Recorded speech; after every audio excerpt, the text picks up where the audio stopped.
주식하는 체스의 주린이 학교. 네, 안녕하세요. 체스입니다.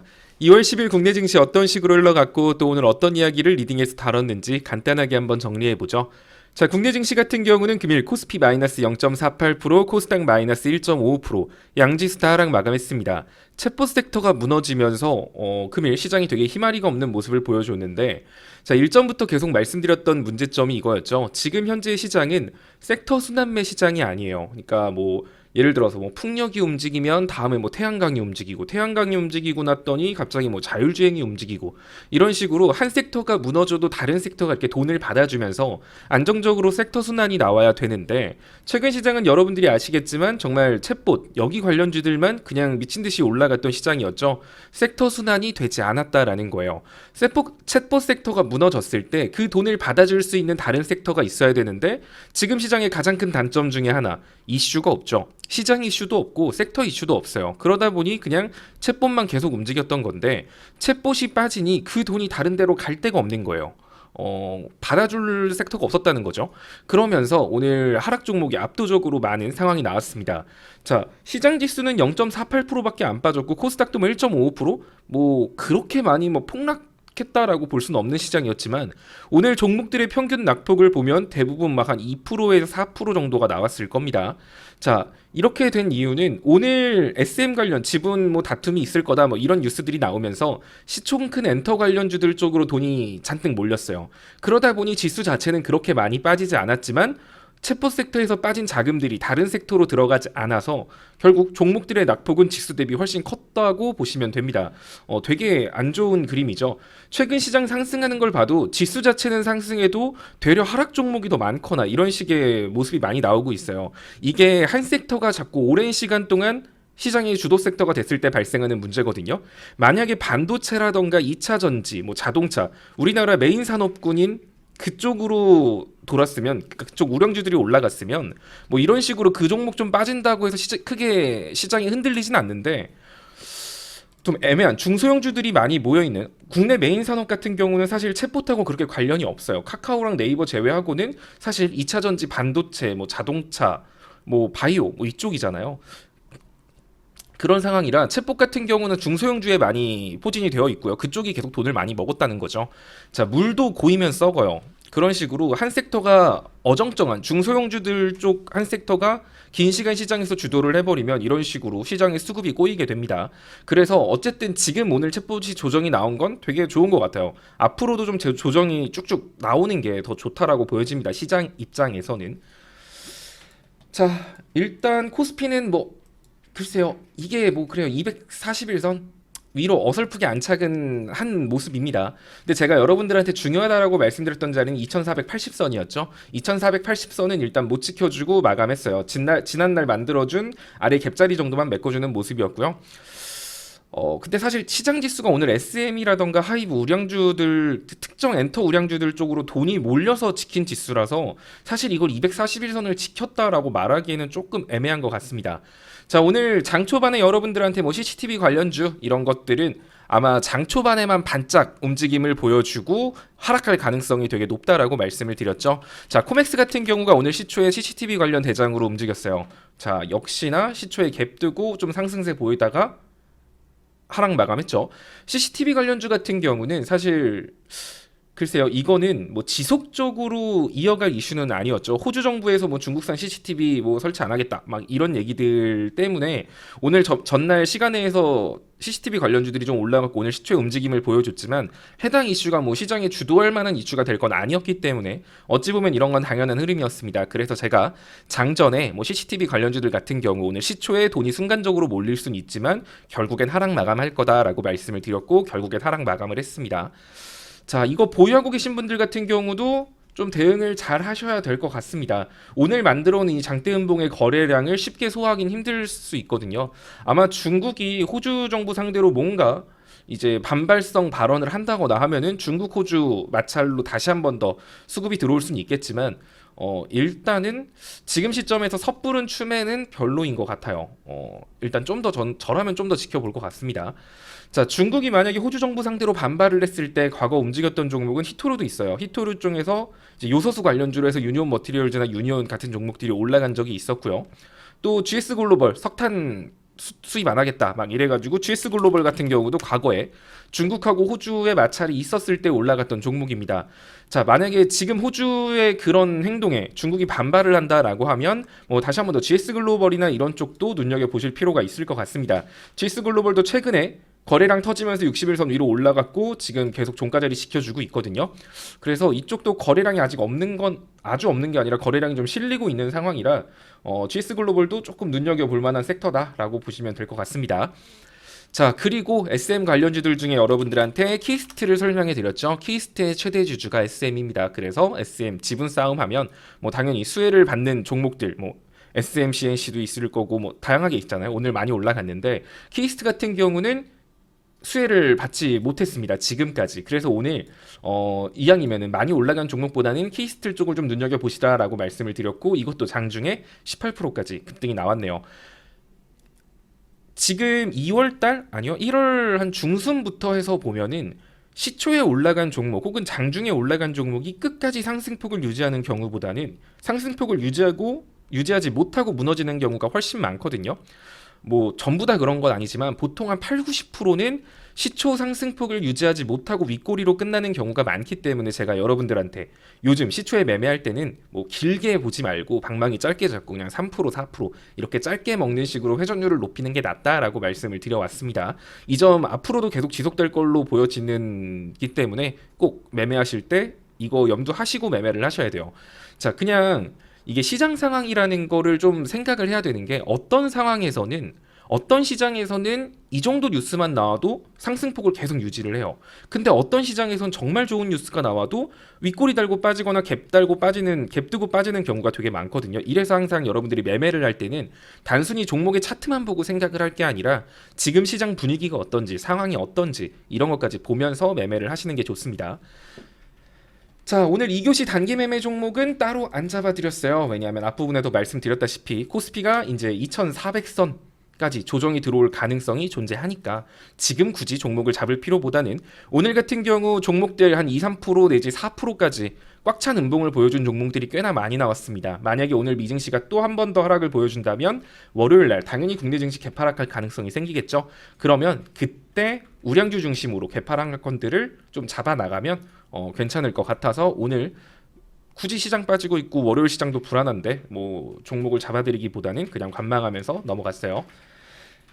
자, 그리고 최근에 우리가 수익을 봤던 종목 중에 하나는 모트렉스가 있습니다. 모트렉스 같은 경우는 자율주행 관련주인데 오늘 4교시 교육에서는 자율주행 관련 섹터에 대해서 좀 설명을 해드렸죠. 자, 자율주행 같은 경우는 여러분들 뭐 자율주행이 뭔지 모르시는 분들은 없을 거예요. 지금 뭐 레벨 3, 레벨 4 막 이런 얘기 나오고 있는데 지금 레벨 4 단계는 아니죠. 레벨 4는 말 그대로 그냥 사람이 건드리지 않고 기계가 모든 걸 다 판단하는 거예요. 자, 그렇다는 소리는 결국에는 자율주행의 마지막 핵심 단계도 AI랑 연결될 수 있다는 거죠. 보통 AI 챗봇 이게 왜 떴냐라고 하면 수많은 정보, 수많은 경우 중에 사용자가 원하는 답변, 지금 시점에서 원하는 답변을 확실하게 찾아주는 것. 이래서 챗봇이 확 뜬 거잖아요. 자율주행도 그런 게 중요합니다. 지금 당장 상용화가 안 되는 거는 그러한 여러 학습들이 아직 그런 여러한 경우들이 수집되지 않았기 때문이죠. 예를 들면 뭐 골목을 지나가는데 갑자기 사람이 튀어나올 수도 있는 거고 여러 가지 경우의 수들을 지금 자율주행에 학습시키고 있는 단계이기 때문에 아직 레벨 4가 상용화가 안 된 건데 어찌됐든 이런 마지막 단계, 자율주행의 마지막 퍼즐 단계도 AI와 굉장히 흡사한 면을 가지고 있기 때문에 추후에 AI와 자율주행 이게 겹쳐서 자율주행이 또 주목받을 수도 있을 겁니다. 자율주행 같은 경우도 뭐 다양하게 있는데 뭐 하드웨어적인 거 뭐 레이더, 라이다, 막 렌즈 막 이런 것들도 있고 소프트웨어도 있잖아요. 그럼 지금 시점에서는 사실 AI랑 엮으려면 소프트웨어 관련 자율주행 섹터들을 좀 볼 필요가 있는데 일단은 오비고도 대표적인 종목입니다. 오비고 같은 경우는 LGU 플러스가 지난번에 3자 배정 유증에 참여를 했죠. 그러면서 LGU 플러스와 협업 관계를 가지고 있는데 LGU 플러스 같은 경우도 그거 있잖아요. 클로바, 기가지니 뭐 이런 것처럼 AI 음성 그런 것들 AI 기술을 지금 개발하고 사업을 추진해 나가고 있기 때문에 오비고 같은 경우도 추후에 AI 관련주로도 충분히 묶일 수 있는 종목이라고 보여집니다. 또 모바일 어플라이언스 같은 경우도 마찬가지고요. 자, 오비고 같은 경우는 일전에 윗갭 자리를 완전히 메꾸지 못했어요. 메꾸지 못했기 때문에 여기까지는 한 번 더 시세를 보여주게 될 텐데, 근데 만약에 시장이 다 빠지고 AI 관련주가 다 빠지는데 자율주행 혼자서 지금 마땅한 이슈도 없는데 갑자기 올라갈 리는 없겠죠. 만약에 시장 조정이 온다라고 하면 오비고 같은 경우도 121선 부근까지는 추가적으로 하락 조정을 줄 수도 있어요. 그러면 시장 조정 줄 때 오비고나 뭐 모바일 어플라이언스 같은 경우는 분할로 접근해 보는 것도 나쁘지 않다라고 보여집니다. 자, 어쨌든 지금 시장은 우하향 추세는 끝났어요. 결국엔 박스권으로서 박스권 상단 하단을 계속 반복해서 움직일 거라 여러분들이 급등하는 종목을 추격 매수만 하지 않는다라고 하고 적당히 종목들 분할 매수로 접근하면 박스권 하단 가면 뭐 빠지긴 하겠지. 계좌의 손실이 커질 거예요. 하지만 다시금 박스권 상단으로 올라올 때 수익을 볼 수 있기 때문에 지금 박스권 장세에서는 하락, 조정 이런 것들은 기회로 접근하시면 될 것 같습니다. 일단 오늘 좀 빠졌다고 뭐 오늘부터 기회다 하면서 현금을 다 쓰실 필요는 없고요. 말씀드렸지만 2400선까지는 추가 조정이 나올 수 있기 때문에 여러분들이 지금 여기서 만들어 놓으라고 했던 현금을 여러분들이 적극적으로 활용하는 구간은 2400 구간입니다. 체스님 그럼 지금 절대 아무것도 하지 마요. 뭐 이럴 필요까지는 없어요. 그냥 여기서부터 여기까지 나눠서 매수한다라고 생각을 하셔도 되고, 나는 그러면 2420부터 살래 라고 해서 이 구간에서 나눠서 매수하셔도 돼요. 주식은 항상 한 번에 사는 건 없어요. 분할 매수가 제일 좋죠. 아래로 2400선까지 충분히 열어두고 시장 지수가 2400선까지 빠진다는 거는 지금 현 시점부터 해서 거의 한 3, 4%는 빠진다라는 소리잖아요. 3, 4%가 빠진다라는 건 개별 종목의 낙폭 같은 경우는 5% 내지 8% 혹은 10% 정도는 추가 하락을 할 수 있겠구나라는 걸 염두를 해두고 그 구간에서 분할 매수를 하면서 평단을 조절한다 생각하시면 돼요. 주가가 올라갈 때 부랴부랴 따라잡는 게 아니라 하락할 때 나눠 잡아서 평균 단가를 조절하고 상승할 때 적당히 먹고 나온다. 분할 매도를 한다. 요게 주식의 기본 개념입니다. 특히 본업으로 바쁘신 분들 있잖아요. 실시간 대응도 안 되고 손절도 무섭고 이러신 분들은 막 지금 당장 올라가는 막 10% 15% 올라가는 종목 따라 들어가 가지고 막 몇 프로 먹고 나오고 막 이렇게 하면 진짜 다들 해보셔서 알잖아요. 진짜 엄청 피곤합니다. 약간 기빨리는 기분이야. 막 운 좋게 5개 먹어도 한 번 제대로 물리면 싹 다 뱉어야 되고 이렇기 때문에 아마 본업으로 바쁘신 분들에게 실시간 종목들은 사실 적합한 매매는 아니다라고 생각을 합니다. 뭐 어쨌든 제 리딩을 보신 분들은 아시겠지만 그렇게 급하게 매매 안 해도 수익 쌓을 수 있으니까 그렇게 따라오시면 될 것 같습니다. 자, 그리고 또 오늘 철강 관련주들도 조금 꼼지락거리는 움직임을 보여준 것 같아요. 톱텍 같은 경우도 지금 제가 좀 눈여겨보고 있는 종목 중에 하나거든요. 얘도 예전에 마스크 이후로 굉장히 낙폭이 컸었는데 최근에 추세를 다시 가다듬고 있는 모습입니다. 아마 사실 이거를 본 게 한 9,000원 초반대였는데 이때 말할까 말까 엄청 고민을 했어요. 근데 계속 야금야금 올라가더라고. 일단은 뭐 이 볼벤 상단선이나 뭐 이렇게 한번 조정 준다라고 하면 그때 방에서 한번 제대로 다룰 수 있을 것 같습니다. 실시간 리딩을 경험하고 싶다면 홈페이지 어플 상단의 체험방 입장 배너를 클릭하고 카카오톡 오픈 채팅방에 입장해보세요. 입장 후 인사와 함께 입장 경로 말씀 부탁드립니다. 자, 그리고 오늘 또 막판에 올라간 종목들 보면은 빅텍도 막판에 조금 올라가면서 마무리를 했어요. 자, 빅텍 같은 경우는 제가 한 5,600원 정도까지는 빠질 수 있을 것 같아요. 그것까지는 놀랍지 않아요 했는데 그거보다 좀 더 빠지긴 했어요. 빠졌다가 오늘 다시 올라가긴 했습니다. 자, 사실 북한 열병식 이게 메인 이슈는 아니다라고 말씀을 드렸어요. 빅텍은 글쎄요, 얘는 사실 북핵 실험이 메인 이슈고 뭐 북한이 미사일 몇 방 쏜다고 막 크게 반응하진 않을 거예요. 근데 어쨌든 시장이 만약에 조정을 준다, 시장이 지금처럼 하락하면 사람들의 눈길이 가는 섹터는 방산주 혹은 정치 테마주, 뭐 혹은 품절주, 뭐 금 관련주 이런 쪽으로 수급이 쏠릴 수 있거든요. 혹은 개잡주, 뭐 이런 데로 수급이 들어갈 텐데, 자, 유가 관련주도 대표적이고요. 어찌됐든 빅텍 같은 경우도 시장 조정하는, 만약에 다음 주에 2400선까지 조정이 온다라고 하면 시장의 수혜를 받을 수 있는 종목군 중에 하나니까 좀 눈여겨보시면 좋을 것 같습니다. 뭐 당장 이슈는 없기는 한데 글쎄 오늘 뭐 그래도 자리는 좀 예쁘게 잘 잡아준 것 같아요. 또 뭐가 있을까? 또 계속 여러분들한테 디지털 화폐 관련주들이 계속 눈에 밟힌다라고 말씀을 드리는데, 자, 디지털 화폐 관련주 같은 경우는 보통 비트코인하고 약간 결을 같이 해요. 비트코인 관련주들이 막 올라가기 시작하면, 비트코인이 막 올라가면 디지털 화폐 관련주가 올라가는 게 아니라 그때부터 디지털 화폐 관련주에 관심을 줄 필요가 있는 겁니다. 디지털 화폐와 비트코인은 사실 같이 공존할 수가 없어요. 지금 예를 들어서 디지털 위안화, 뭐 디지털 달러, 아직 디지털 달러는 나오지 않았죠. 자, 비트코인 같은 가상화폐는 국가가 관리하는 게 아닙니다. 어느 나라에도 속하지 않았어요.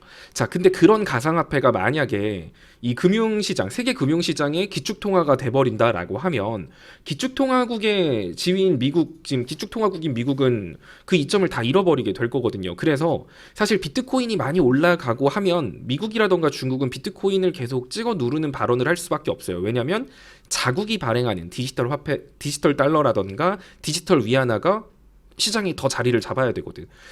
그런 것들 때문에 일단은 디지털 화폐 같은 경우는 만약에 미국이 뭐 디지털 달러 얘기가 나온다든지 혹은 비트코인에 대한 뭐 제재 뭐 또 이런 식으로 비트코인을 압박하는 그런 발언들이 나올 때 주로 움직임을 보여주게 됩니다.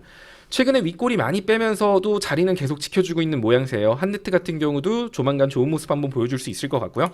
로지시스 같은 경우도 마찬가지입니다. 121선 되게 힘들게 돌파해서 지금 어찌됐든 오늘도 이탈 안 하고 마무리를 했거든요. 로지시스, 한네트 같은 경우도 다음 주에 좀 주목할 만한 종목으로 보시면 좋을 것 같습니다. 자, 뭐 대충 이런 식으로 볼 수 있을 것 같고요. 다음 주부터는 글쎄요, 살짝 좀 무섭기는 해요. 최근에 시장이 급격하게 상승했고 아래에 갭자리도 여러 개 두고 있는 상황이기 때문에 물론 지금 시장이 하락할 이유 뭐 딱히 없어요. 뭐 연준 인사들이 뭐 매파적인 발언을 했다라고 해도 사실 파월 의장이 물가가 잡히고 있다라는 발언을 했기 때문에 뭐 연준 의사의 매파적인 발언으로 하락한다 이렇게 보기엔 좀 힘들 것 같고요. 최근에 미증시도 마찬가지지만 채권 열풍이 불어서 그쪽으로 자금이 많이 들어갔었어요. 근데 지금 구글 바드가 뭐 좀 별로다 막 이런 얘기가 나오면서 챗봇에 대한 신뢰도가 좀 낮아지고 있다? 뭐 미래의 먹거리는 맞겠지만 지금 당장은 좀 시기상조 같은데 또 이런 의견들도 나오고 있거든요. 또 최근에 너무 과하게 올라가기도 했고 그쪽에서 나온 종목군들에서 그냥 단순 조정이 찾아와서 돈이 빠져나왔을 때 들어갈 섹터가 없어요. 왜냐하면 이슈가 없거든요. 지금 시장 이슈가. 그래서 자금이 뭐 시장이 엄청 악재가 만들어져서 빠진다기보다는 마땅히 매력적인 섹터를 못 찾아서 챗봇에서 나온 자금들이 그냥 시장에 머물러 있는 거죠. 관망 자금이 늘어난다라는 거예요. 자, 주식은 매수세가 올라가야 상승을 합니다. 근데 관망 자금이 늘어나게 되면 매수하려는 생각은 없고 구경하는 사람들만 많잖아요. 그럴 경우에는 작은 매도세에도 쉽게 증시가 흔들릴 수 있거든요. 그래서 만약에 오늘 미증시까지 한 번 더 챗봇 조정이 시작된다라고 하면 다음 주부터 해가지고 생산자 물가, 소비자 물가 지수 발표 나오기 전까지는 시장이 2400선 혹은 그 아래까지도 조정을 나올 가능성이 존재하기 때문에 너무 막 현금 팡팡 쓰거나 막 또 놀래가지고 막 손절 막 치고 막 이렇게까지는 안 하셨으면 좋겠습니다.